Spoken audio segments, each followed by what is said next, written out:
It's 19 hours GMT. Hello and welcome to News 360 from the News Tab here in Nkrumah. I am Isa Moni. And I'm Natalie Ford to look at the top stories this evening. News 360 Headlines is brought to you by Deluxe Paint, Heaven Black Mosquito Coil and Spray, Premier Health Insurance, Calipo, and Nido Fortigro. Your love, their future. Kwame Nkrumah University of Science and Technology in Kumasi closed down indefinitely after rampaging student protesters vandalized property. One person confirmed dead and 6 others injured following the collapse of portions of the Legon Mall under construction.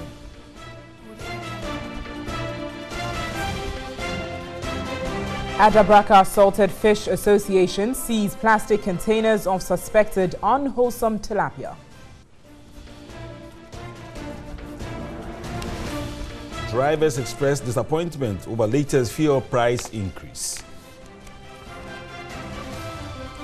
And on the international front this evening, Cameroon's President Paul Biya wins 7th term in office in polls marred by low turnout and voter intimidation.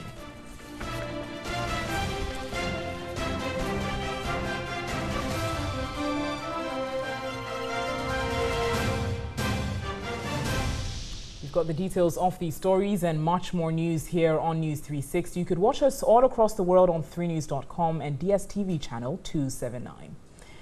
Top on the news this evening.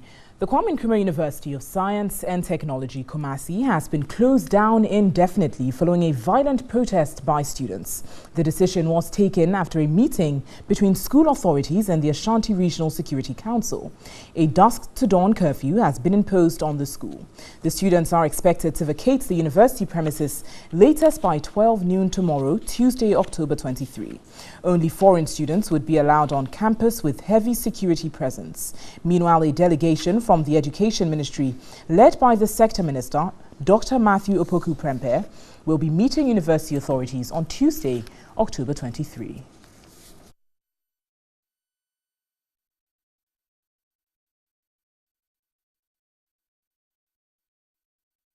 And still on the chaos at the KNUST campus, the police and military had to be deployed to restore law and order on the campus of the Kwame Nkrumah University of Science and Technology in Kumasi after rampaging students damaged at least 20 vehicles and other university property.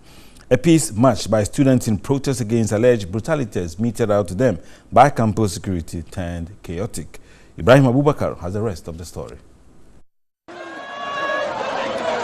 The demonstration follows last week's clash between some students and campus security, which led to the hospitalization of one student.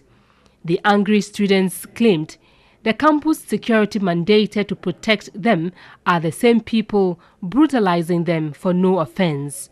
Well, we can't stand for even a security man that we pay school fees for them to be paid to beat our students. No, we can't do that.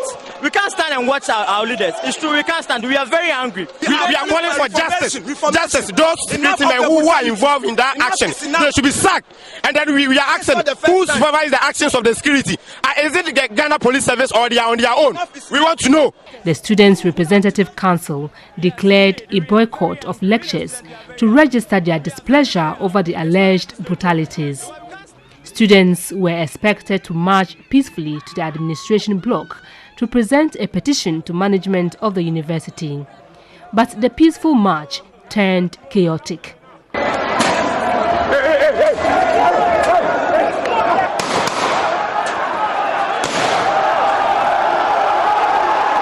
The students blocked all roads leading to the lecture halls to prevent both students and lecturers from accessing the classrooms.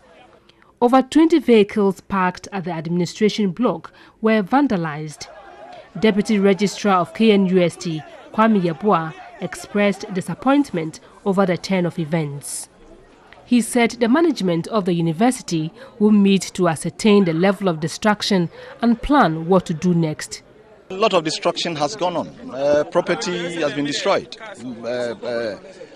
Works that has been done with huge sums of money, government money, have been destroyed. So I wouldn't say I'm happy. But that is not to condemn the police for anything. Well, they couldn't help us. They would be in a better position to say why they couldn't help. A team of police and military personnel had to fire warning shots to disperse the mob. You're watching News 360, and I've been joined in the studio by Tay Mensah Abbey. Tay Mensah Abbey is the spokesperson for Katanga Alumni. I mean, when you talk about Katanga, you're talking about KNUST. Tay Mensah, welcome to News 360. Thank you. Tay, we have seen videos of what has taken place on the campus of the KNUST in Kumasi. Do you like what you are seeing? No, we as alumni, we are totally appalled by what happened today. But we have the history behind all this. Last Friday, there was some brutality meted out by the security men on campus. And this wasn't just a one-off thing. It's been building up since all this mixed hall situation came into being. So is this a response or a retaliation? No, the mixed hall wasn't. Katangis were not happy. Unity members weren't happy. The university initially said that it was to promote more ladies in STEM education. But then when we pointed out that you have to give the choice for an individual to either be in a mixed hall or a single-sex hall, you can do that and still admit 50% ladies in the traditional halls without changing the single-sex halls to mixed residences. So when we said that, the university decided that, oh, then we are going to make every hall a mixed hall, and that should somehow rest the case. But then we still had the point that a person should have a choice to either to be in a mixed hall or in a single-sex hall. So we as alumni petitioned the president, we petitioned the Ministry of Education, Otumfuo. Alumni in DC recently went to the town hall where the president made his presentation, and they petitioned him right there and asked that this thing should be looked at. Because for us, it's our tradition. This Katanga has been around for 55 years. It's all male, and we don't think that. But what is wrong? I mean, Katanga, if you are all male, so what? I mean, when you graduate, you come and live with women. So, I mean, what is wrong if women are brought into that hall? Anyway, the way you are sounding is so peaceful that, I mean, minds were at, we're at level discussing issues. I mean, should this have led to some vandalism on the campus? No, that's why I initially. So what do you think went wrong? Well, the students have been, all this mixed hall thing is all about silencing the student's voice. So it's been, since my years, I finished bachelor's in 2001. The university tries to silence student activism. But this time around, it's with a certain force, it's with a certain, you know, if I don't do it, then I haven't done my work as the vice chancellor, which for me is tyrannical. For us, we think he has brought this upon himself. This shouldn't happen. In fact, when we were in KNUST, we had all years being represented in the hall. So first year to final year to postgraduate. Now it's only first years in the hall. Who is there to supervise you? Who is your senior to even give you lecture notes, give you past questions and stuff? So we, as the alumni, we have been calling for that thing to be rescinded, that in out policy. And we also been calling for our Katanga and Unity. I think you have a lot more to tell, but due to time consideration, we may not be able to continue this discussion. But I hear you have plans already to go there tomorrow. Now with curfew and school being closed, are you still going to go ahead and go there? I can't speak on that at the moment. Okay. Because it's a wide. What would be your mission if you should go tomorrow? Well, we still want to support our boys. We are hearing that some of support them to bring peace up. Or to no, we will have to find legal ways to sort out. Some of them were arrested last Friday, and today we don't know what happened. We'd like, if we go, we are going to have a look at things for ourselves. All right, we'll be looking out for you whenever you go. If you are able to go, and we'll be calling on you to talk to you again. Okay, Tay Mensah, spokesperson for Katanga Alumni. We're grateful for you joining us on News 360. It's my pleasure. Right. Let's do some more stories on News 360 tonight. And one person is confirmed dead, 6 others injured when portions of the Legon Mall under construction collapsed mid-Monday morning. Peter Kwadato reports the deceased, whose name was given only as Said, reportedly fell from the 6th floor of the building. The accident reportedly occurred at about 10:30 Monday morning. According to the Legon District Police Crime Officer, Superintendent Kingsley Abuaji, he received a distress call on the collapse of the building, which prompted the deployment of investigators to the scene. Police preliminary assessment revealed that the workers were attempting to scale up the height of the shopping mall extension by linking existing columns with beams. The police said a concrete mixer was brought in to provide concrete to the 6th floor where the work was being done. In the process, the columns, which were erected right at the tip of the concrete floor, gave way, leading to the accident. The deceased, known only as Said, reportedly fell from the top and was confirmed dead at the Legon Hospital. 6 other workers were also injured and rushed to the Legon Hospital for treatment. One of the injured, reported to be in critical condition, was referred to the 37 Military Hospital. Another was referred to a private laboratory for a CT scan on a head injury. The rest were responding to treatment at the Legon Hospital. Information we gathered from the police indicated that no official complaint had been lodged by the construction firm as at 3:30 p.m. Monday. The police have since cordoned off the accident scene and directed all those operating in the building to close their shops temporarily. The Adabraka Salted Fish Association has seized 40 plastic containers of tilapia at the market. Now, the association contends it will not allow the sale of fish, which they claim is unwholesome. The fish is reported to have been transported to the Adabraka market Monday dawn from Germany in the South Dai district of the Volta region. The leadership of the Tilapia Sellers Association at the market said they had a tip-off that the fish was unwholesome and would not allow its sale to the unsuspecting public. Owner of the tilapia, Gladys Agbovi, said she bought the fish from the Tropo farms in the Volta region and not from Esuchari. We don't believe the fish has been poisoned. We rather suspect they died as a result of increase in water levels caused by torrential rains. She said it is her first time bringing tilapia to the Adabraka market.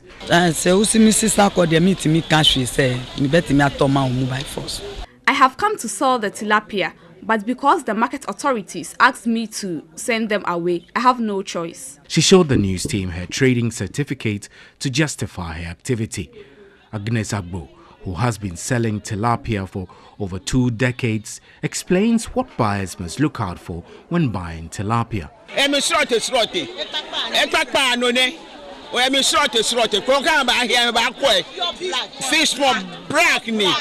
There are differences in the tilapia sold at the market.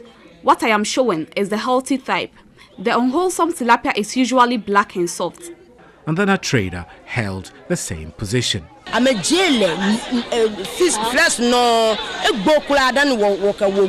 process the tilapia when fresh from the water. We do not wait till they die, else they will decay. The Fisheries Commission has started probing the cause of death of tilapia stock at Tesuchari in the eastern region. The Commission on Friday said intense investigations were underway. Again, the Food and Drugs Authority is also assessing the situation, especially with regard to whether the tilapia has been sent to the market for public consumption. In Ghana, salted dried tilapia, popularly referred to as kobe, is a delicacy. Now let's move into a story of a young man who was born into a family of extreme stammerers. As Ghana joins the rest of the world to mark International Stammerers Awareness Day, extreme stammerer Abdul Karim Hamidu wants employers to stop rejecting persons with the condition. Here is Sarah Parkun's report. 35-year-old Abdul Karim Hamidu holds a Bachelor of Arts degree in social work and sociology with first-class honors. He also holds a master's in philosophy in social work, all from the University of Ghana, Legon. Currently, Karim is working as a researcher in data analysis, monitoring and evaluation with the civil service. He says life has not been easy for him as an extreme stammerer, adding he consciously avoids engaging platforms, though he would have wished to participate in such.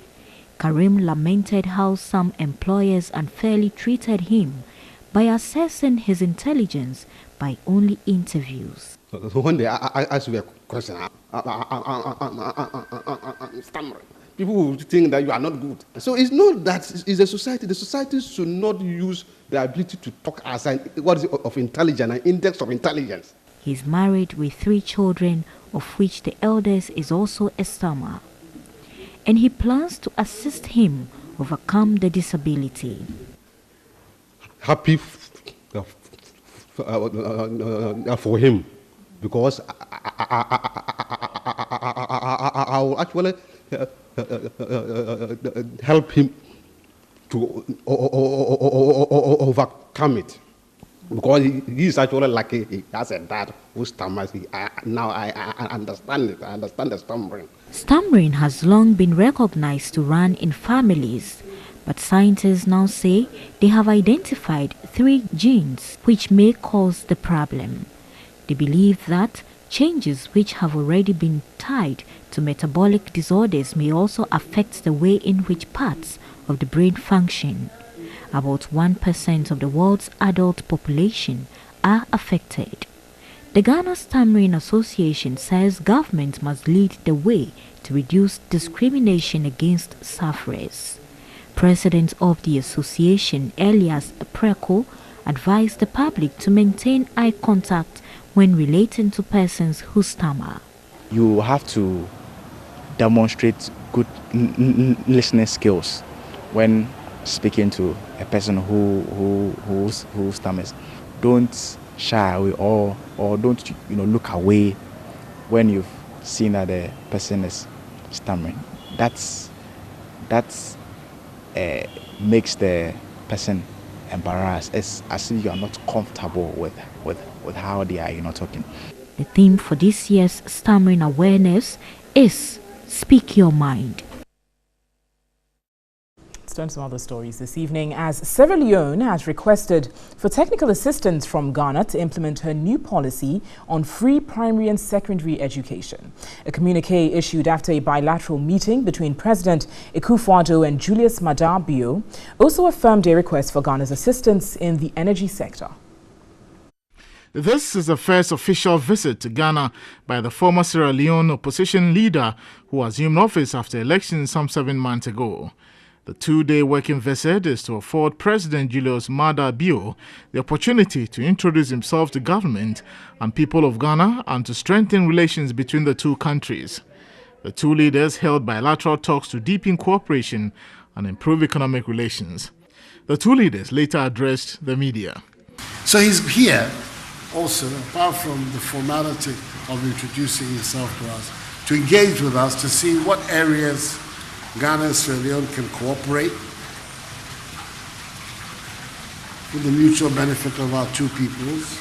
We've had an opportunity of having a tete-a-tete, he and I, and as well as joining the ministers. We're already engaged in quite detailed discussions about what is possible for that relationship and for that cooperation. We know we have a shared vision and a common aspiration. A shared vision to make our countries better. We want to also be out of poverty, to lift as many people out of poverty, and have followed very keenly your strides in education, making education free in secondary school. And following in your footsteps, we have also declared free education from pre-primary to end of high school in Sierra Leone. That is no mean task, as you know, but we are determined because it is important for us to really educate our population in the 21st century. A joint communique on cooperation was signed by foreign ministers of both countries. On to MTN Video Report, and our citizen journalist, also called Concerned Citizen, reports on poor sanitation at Akuse of the Lower Manyakrobo in the eastern region.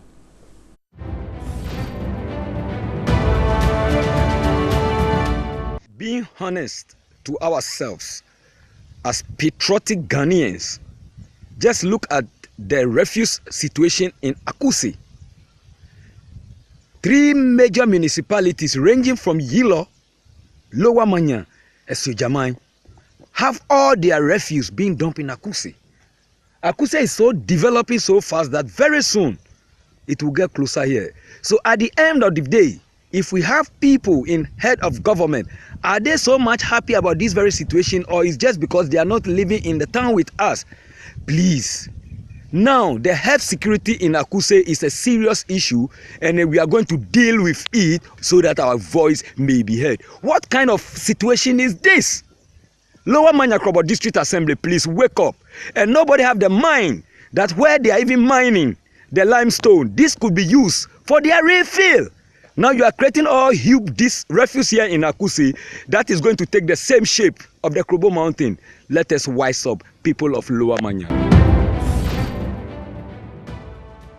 Concerned citizen is really concerned there. You can also put your locality on the map via MTN video report on WhatsApp number 055-1433-044.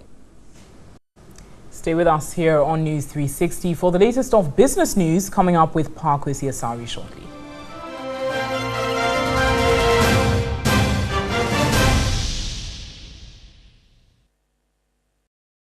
Hey!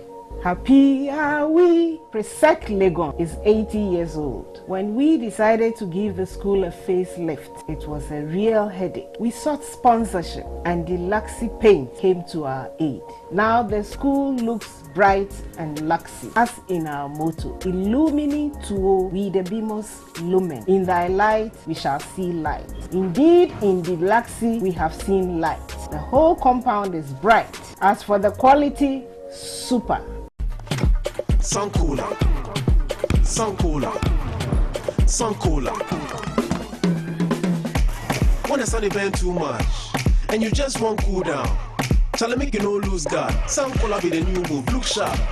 When the sun be too bright, shall I try something light? Drink sun cola, that's right, non-carbonated, so nice. Ready, sit, sit, sun cola. Ready, sit, sit, sun cola. Ready, sit, sit, sun cola. Ready, sit, sit, refreshing. Ready, sit, sit, sun cola. Ready, sit, sit, sun cola. Ready, sit, sit, sun cola. Ready, sit, sit, refreshing. Enjoy the cool, refreshing taste of Sun Cola, the new non-carbonated cola drink. Try it now, just 50 pesos. Dear Wafakweku, I presume you are hale and hearty.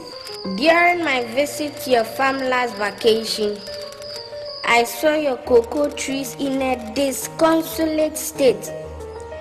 The Akati were having days of reveling, and the cocoa pots were all full of holes. Wafa, your days of howling lamentations are over. From my lessons and research, there is a solution that will yawa the Akati. I recommend Confido. Your needs are Kofa 1. Confido 200 OD now in 250 mils. Available in all RMG Igrafo shops and other leading agro-input shops across the country. RMG Ghana Limited, agriculture on a sustainable basis. Mr. Relaxing. I know we're feeling heavy. My mosquito queer. But anyway. Again. Go away. You're new in town. Stop! Baby, hold on. I want a special night. Me person me conquer malaria. Huh? I want heaven. Share. Heaven Black Ababak, newly improved. Kills mosquitoes. Less smoke. And I feel sweet scented, super fabulous perfume. Papa V. And their sprays have sweet scented perfume and strong formula that kills mosquitoes and cockroaches. So mosquito killer plus air refresher. Let me call you back.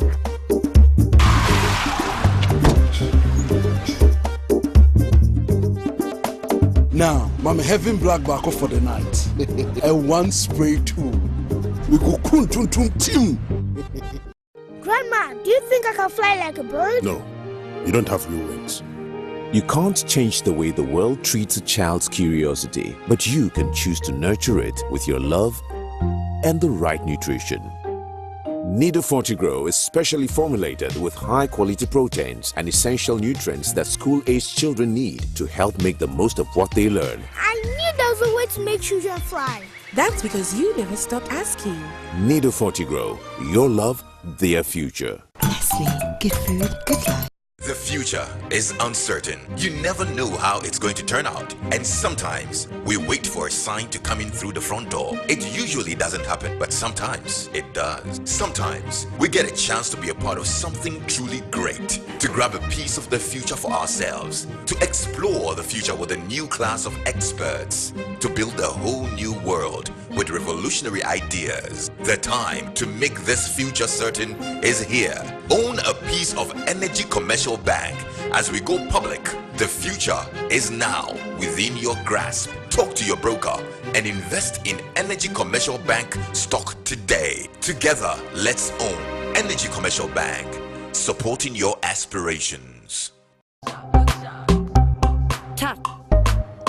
Put my head to my toe. Yeah.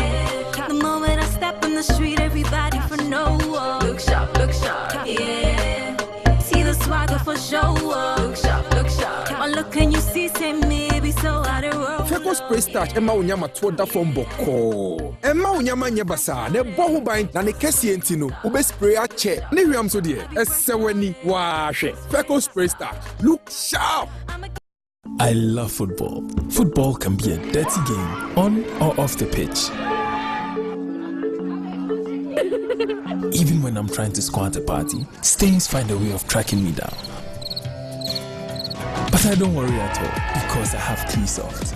Use new Cleasoft 360 Deep Clean, a unique formula with active ingredients and enzymes that gets rid of all stubborn stains and leaves your clothes smelling wonderful. Cleasoft, my favorite.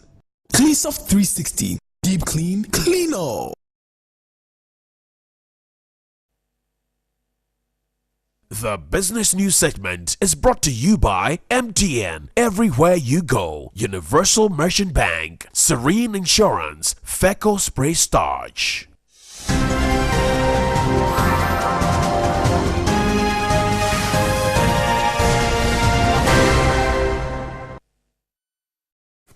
Hello, good evening and welcome to the very latest in the world of business. Let's begin with happenings in the petroleum industry, because prices of diesel and petrol have gone up at the pumps by about 2.74%. Well, this is as a result of a rise in the average Brent crude price by 5.7%, with a corresponding increment in the prices of gasoline and gas oil on the international market. There's more in the following Dex report.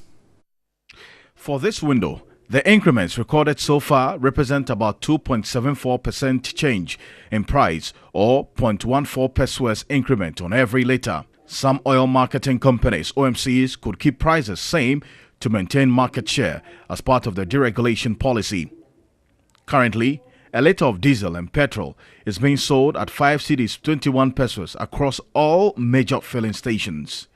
Both Total and Shell show the new price for diesel and petrol at 5 cedis 21 pesos. Well also followed with an increase in their prices to the same price of Shell and Total. This means, by the price build-up calculation, every consumer will pay at least 60 pesos on each gallon of petrol or diesel purchased. Government has stated that, but for their intervention, prices would have been higher than it is now, citing the removal of some taxes and levies, including the reduction of the special petroleum tax from 17.5% to 13% and abolishing excise duty on petroleum products. The IES is calling for the total scrapping of the special petroleum tax, which it says represents about 10% of the price of fuel per litre. Interesting developments in the petroleum industry. Meanwhile, some drivers and a section of the general public have expressed concerns about the latest fuel price increase. They want an intervention by government to control further increases. My colleague Nguyen Falong interacted with some motorists. Fuel prices in major filling stations in the capital have increased by 2.74%. The increase was predicted by the Institute of Energy Security just last week and is being attributed to the increase in crude prices on the world market by 5.7%. It will also be recalled that just last month, fuel prices in Ghana crossed the 5 cedi mark for the first time. The level at which, the gauge had to be when I bought, I think it was about 80 or 60. It wasn't. So I thought the guys had cheated me. Every increase takes money from my pocket, so it's something that I wouldn't like if I'm a consumer. But there's very little we can do about this, and then unfortunately, the consumer has to bite the bullet, because I personally believe that, and that's my general belief, that every government has good intentions. With fuel price per litre rising to 5 cedi 21 pesos for both diesel and petrol, private drivers say the increase has become unbearable. Commercial drivers, on the other hand, find it difficult to pass the increase on to passengers. When fuel prices increases, it has to affect the prices of the fares. But now, the increase is marginal. It's too much. There's going to be chaos, misunderstanding here and there. So definitely, it will take some time before they will abreast with the new prices in the system. An adjustment for the fuel prices in Ghana. We cannot get anything from the work that we are doing. You should just adjust the fuel prices again. They expect a policy intervention to cushion the impact of world market increases and preserve their disposable income. Away from happenings in the petroleum industry, Minister of Information designate Kojo Nkrumah says his ministry will partner with the Ministry of Trade to see to the passage of the law by Parliament, the Advertisers Bill. Speaking of the 12th edition of the Gongo Awards organized in Accra by the Advertisers Association of Ghana, Kojo Nkrumah said the bill, when passed into law, will spell out and help enforce universal best practices in the advertising industry. According to the Information Minister designate, when the bill, which is currently before Parliament, is passed into law, it will be binding on all individuals and organizations to apply best practices in advertising.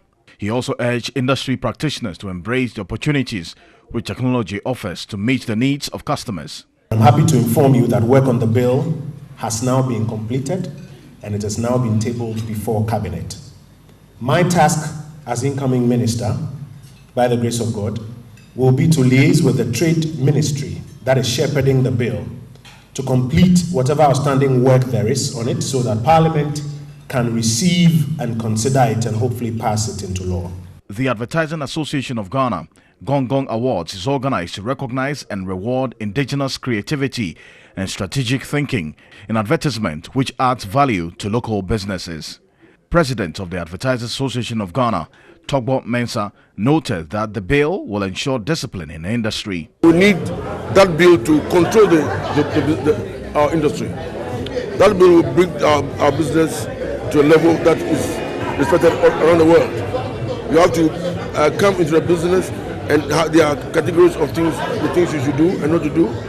And so when the bill comes, we shall be able to enforce discipline in our business. Minister for Business Development, Alhaj Dr. Ibrahim Mohammed Awal, received the Special Recognition Award. Well, that's all for the very latest in the world of business. For more business news stories, log on to our website, www.3news.com. My name is Pa Kwesi Asare.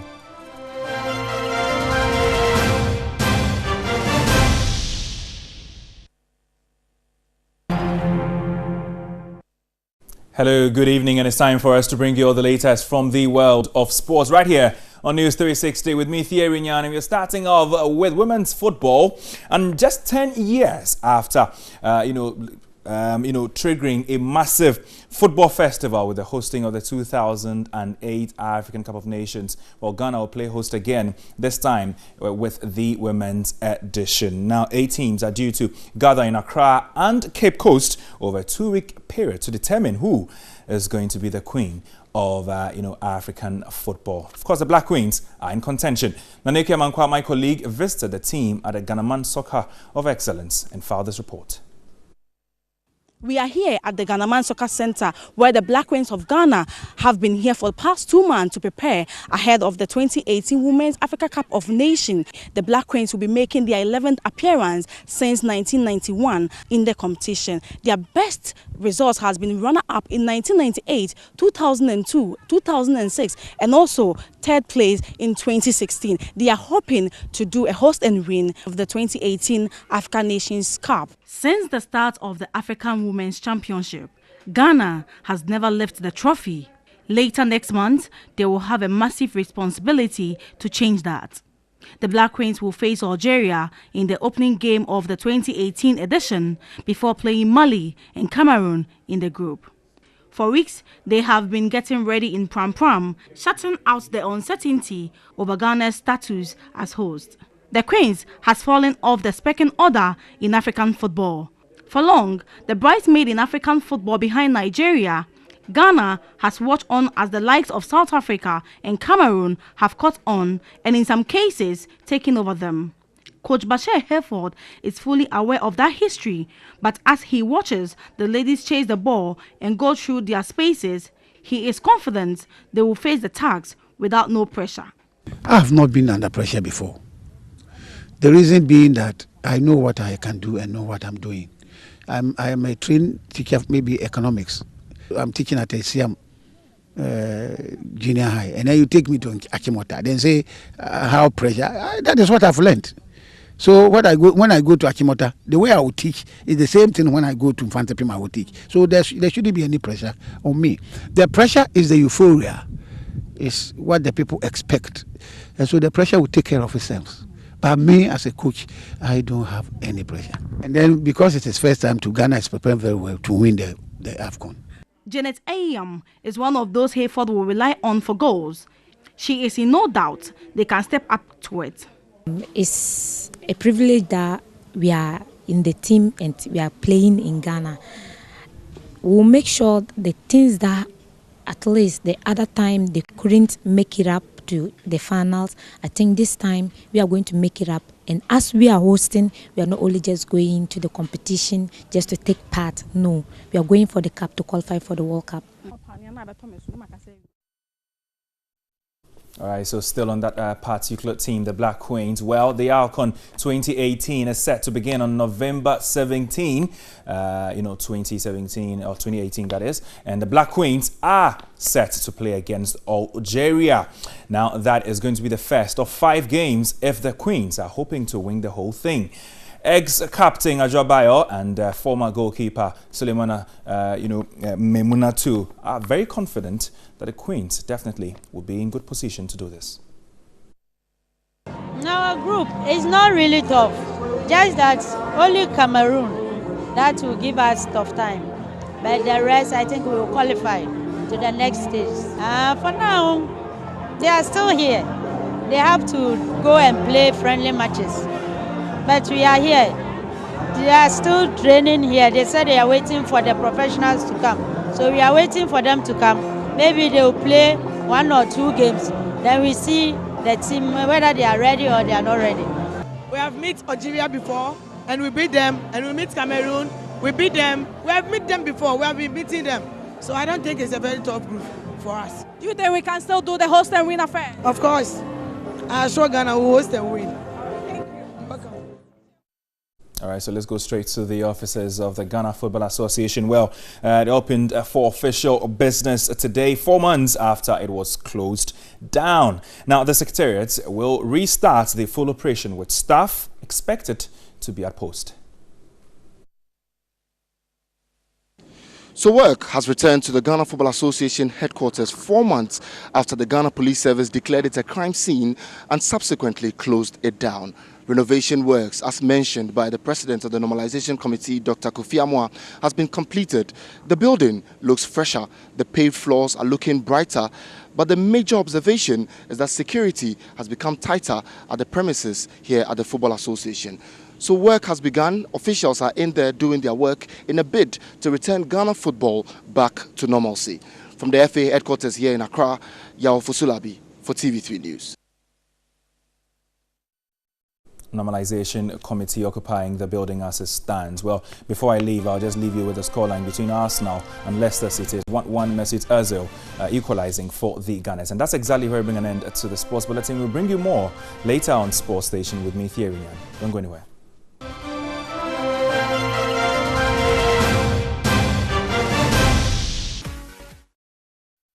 All right, so it's now time for some entertainment and lifestyle news with me, Nana Kwejuado. Now, we are in week 5 already as Ghana's most beautiful contestants took to the stage to challenge and to promote Africa by representing some African countries and educating the audience on their culture. Now, Ohima from the Brong-Ahafo region won the Star Performer of the Night, while Nabia from the Northern region won the Most Eloquent Award.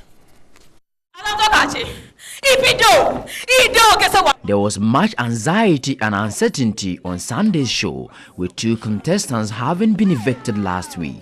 The 8 remaining contestants had to put up spectacular performances to secure them in the house, tasked with projecting their African culture through the lenses of some selected countries such as Mali, Zambia, Nigeria, Ethiopia, Togo, among others. The queens each took the audience to the drawing board, explaining the unique cultures of these countries that define their roots as Africans. Being an Ivorian for the night, Ohima, the Brong-Ahafo regional representative, focused on the traditional dance from La Côte d'Ivoire called Gouli. Picking up the French accent, she updated her audience on the unknown dance and some food similarities between Ghana and La Côte d'Ivoire. Goli simply means mask. The people that mostly perform the Goli dance are the Baoulé people, de la République de la Côte d'Ivoire. The people of Baoulé are known to be the Akan Society of the Ivory Coast. This is the 4th award she has received in the competition. Representing Mali as a warrior, Nabia took the audience through trying moments of that nation, where in liberating indigents from an animal disturbing the peace of the land. Somewhere in present-day northern Nigeria and traveled to the Mali Empire. He was a brave hunter who mastered archery, the art of hunting with bow and arrow. Nabia was crowned the most eloquent for the night. There was spontaneous jubilation after the judge's announcement of no eviction. Just like we were expecting from her, she's giving us the performances, everything from week to week. She's killing it, and no wonder we had the most eloquent of tonight. Am I lying, my dear? Yeah. We're very exciting. We come here each and every Sunday to support work here. She's going to win because she deserves each and everything, and the crown, the car, all the prizes that comes with it. To Upper East. No 2 ways. Abna winning anything. Biara Kumasio and for Omunina on Bejayan. Yang never fight Nako. And I'm a one. So the question is, are you voting? It's not just about talking. This week, there is eviction. Now, moving on to the final story for tonight. Rapper and winner of Talented Kids Season 9, Samuel Owusu, has arrived in Dubai for his much-hyped tour. Samuel Owusu, the king of the kids, was accompanied by Talented Kids judge Benedict Yate and pupils from the British Columbia College. The gifted rapper, a.k.a. Young King Clef, is already living the Dubai experience. The promising star is expected to spend a week touring sites including the Desert Safari, Dubai Dolphinarium, Burj Khalifa and Saluja Cruise.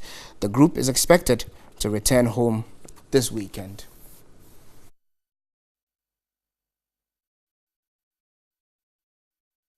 So we wish Samuel all the best in his travel. And that's about it for entertainment and lifestyle news with me, Nana Kwejuado. You can follow us and get more news at 3news.com. Thank you. Thanks, Ken. Very exciting for Samuel, isn't it? I should think so. That's all time we'll allow for this edition of News 360. Thanks for watching. My name is Cesar Moni. I'm Natalie Forts. Visit 3news.com for a lot more news. Remember, news at 10 will simulcast our sister station 3FM 92.7. Have a lovely evening.